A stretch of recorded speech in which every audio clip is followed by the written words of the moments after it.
Okey, Assalamualaikum warahmatullahi wabarakatuh dan selamat sejahtera kepada semua pelajar yang akan mengikuti kelas sejarah bersama saya Cikgu Nora Syikin. Pada hari ini kita akan kita akan masuk dengan lebih mendalam mengenai pengertian sejarah menurut beberapa pandangan sejarawan. Ini adalah daripada buku teks sejarah kamu di muka surat 5 kalau kamu lihat di sini kita dapat 5 orang sejarawan yang telah mengemukakan pengertian-pengertian sejarah mengikut sudut pandang mereka.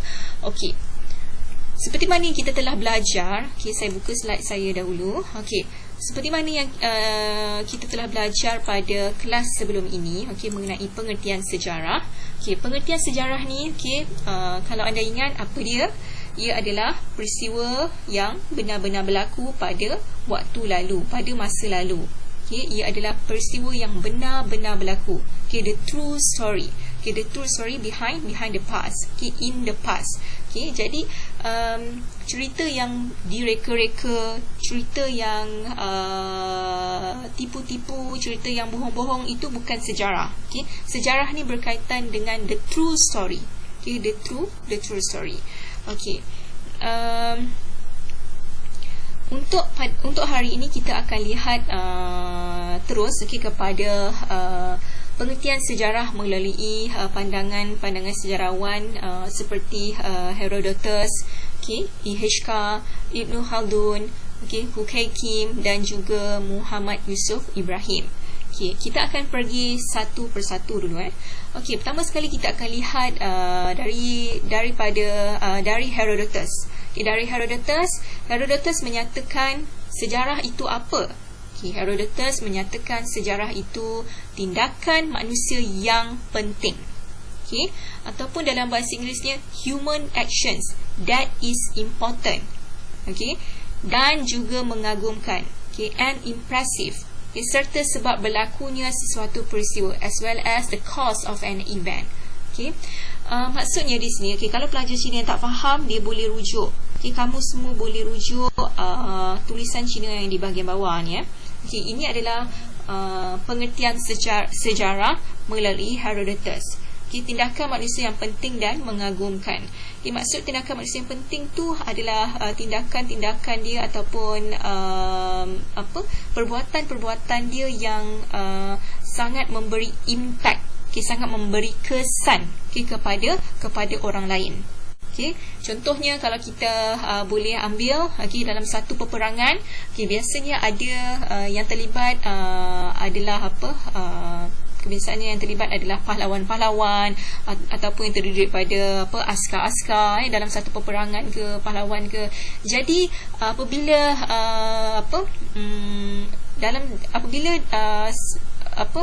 sesuatu pihak atau satu pihak mengalami kekalahan dan satu pihak lagi mengalami kemenangan.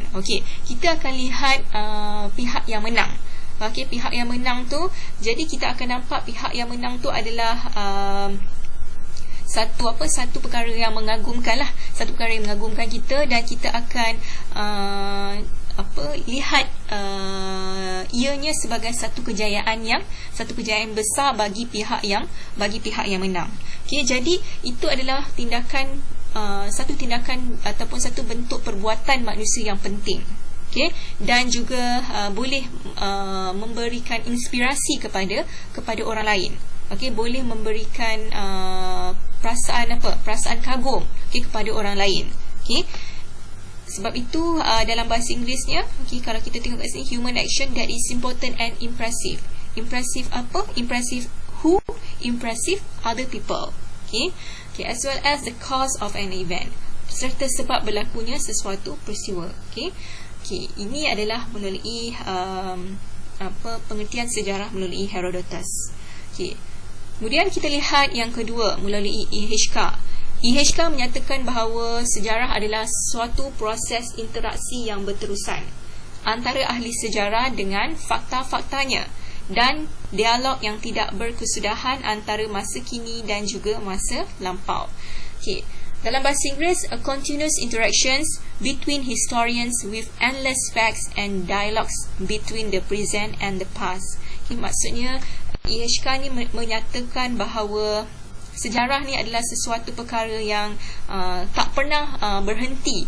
Tak pernah berhenti dari segi dia punya perkara fakta-faktanya, dari segi peristiwa, dari sudut fakta-faktanya tidak pernah berhenti.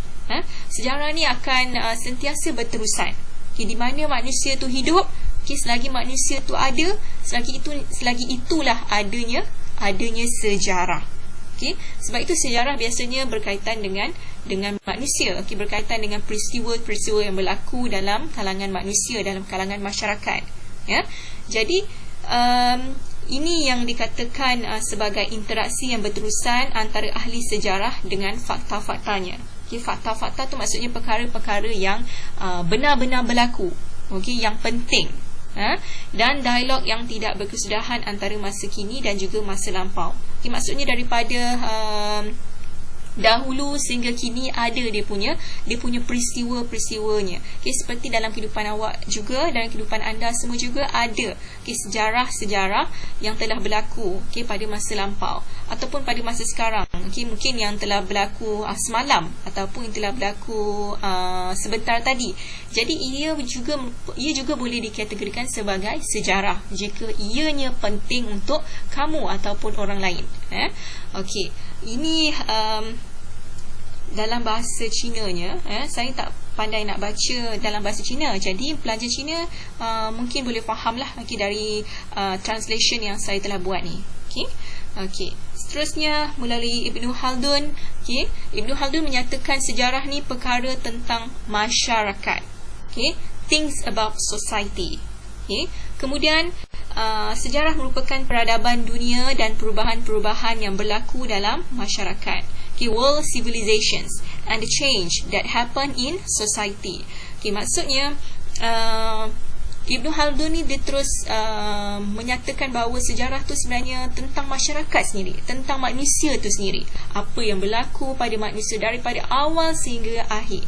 Daripada masa lampau, masa lalu sehinggalah masa kini. Perubahan-perubahan yang telah berlaku daripada dulu sehingga kini kita panggil sebagai apa? World civilization ataupun peradaban dunia. Jadi ini adalah dari sudut pandang Ibn Khaldun. Daripada dia punya opinion mengenai sejarah. Ini dalam bahasa Cinanya. Pelajar Cina mungkin boleh baca di sini maksudnya. Seterusnya kita pergi kepada sejarawan yang keempat. Yang keempat adalah Khoo Kay Kim. Khoo Kay Kim ni menyatakan bahawa sejarah adalah perkara yang sudah berlaku. Things have already happened. Perkara-perkara yang sudah berlaku.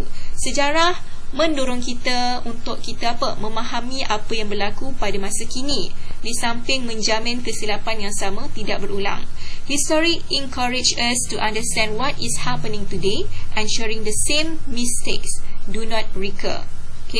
Jadi maksudnya melalui Khoo Kay Kim ni, beliau menyatakan bahawa sejarah ni membuat kita faham, membuat kita faham apa yang telah berlaku. Dan kita akan dan menjamin kesilapan yang telah kita buat pada masa lampau tak akan berulang lagi. Ia seperti lessons lah.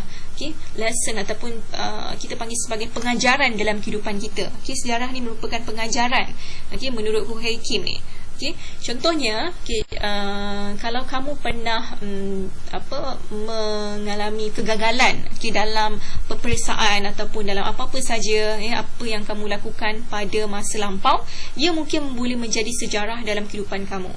Dan buat kamu bangkit, buat kamu berusaha lebih. Jadi bila kamu berusaha itu adalah salah satu cara ataupun salah satu contoh anda tak nak kesilapan ataupun anda tak nak kegagalan lama berulang lagi. Jadi ia merupakan pengajaran untuk kamu. Jadi menurut Khoo Kay Kim ni, dia menyatakan bahawa sejarah ni adalah sesuatu yang kita akan faham apa yang berlaku pada masa kini, dan menjamin kesilapan yang sama tidak berulang. Ia merupakan seperti pengajaran pada waktu pengajaran dalam kehidupan kita, supaya kesilapan lama yang pernah kita lakukan ataupun kegagalan yang kita pernah alami takkan berulang lagi.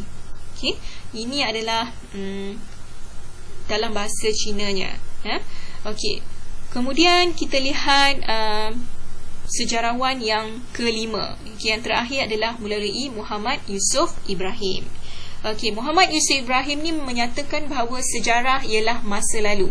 Okey, history is the past events. Ia merupakan rekod penting tentang peristiwa yang berlaku pada masa lalu. It is an important record of events that happened in the past. Jadi apa-apa saja yang berkaitan dengan masa lalu, itu adalah sejarah. Ini adalah mengikut pendapat sejarawan yang bernama Muhammad Yusuf Ibrahim. Okay, jadi pelajar Cina boleh ambil bahasa Cina ni. Mungkin yang tak faham bahasa Melayu, bahasa Inggeris, boleh tengok bahasa Cina ni lah.